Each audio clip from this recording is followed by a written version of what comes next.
The spot price suggested by the Agricultural Prices Commission normally is very much lower than the market price. Agriculturists, instead of getting remunerative price, are not able to recover even the cost of production.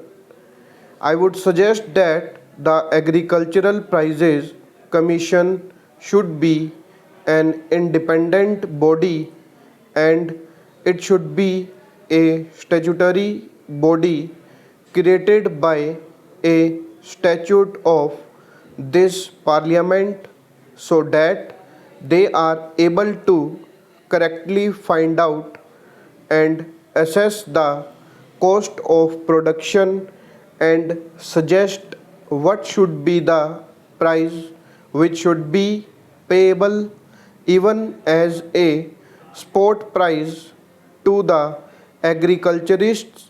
The second point is about the agricultural credit line which has got choked up in a large number of states and it has got to be cleared.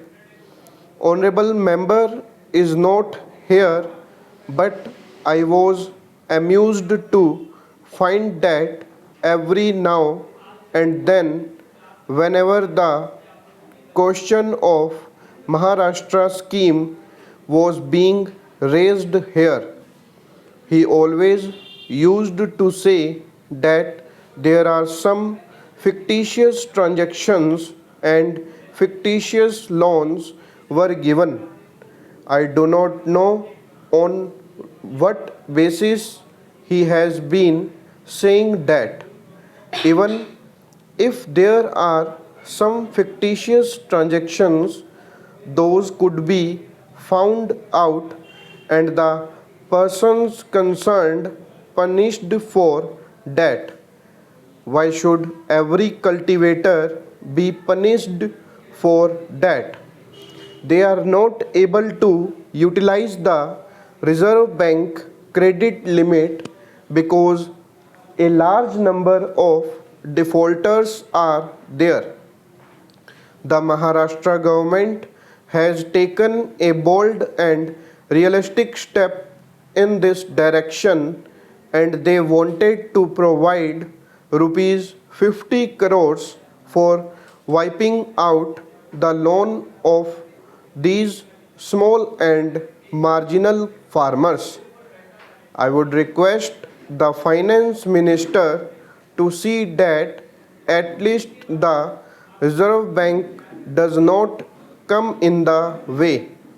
The Reserve Bank should not create any difficulty if the credit line gets cleared and they are able to utilize the agricultural credit in full, which in fact they require very badly.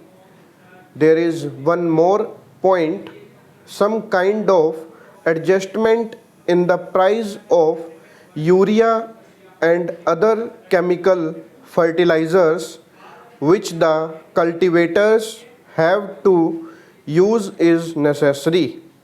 The price of all petroleum products has gone up, thereby urea has become a prohibitive item for agriculture. Some kind of adjustment affected by which urea should be easily available to the cultivators is one of the points which the finance minister may kindly consider. My next point is about the natural calamities and the scheme of rescheduling of loan. The finance minister is aware of the fact that rescheduling is not a concession to the cultivator at all. He is required to pay one third installment of the loan which he has taken right at the start when the rescheduled cycle starts of the loan. Stop.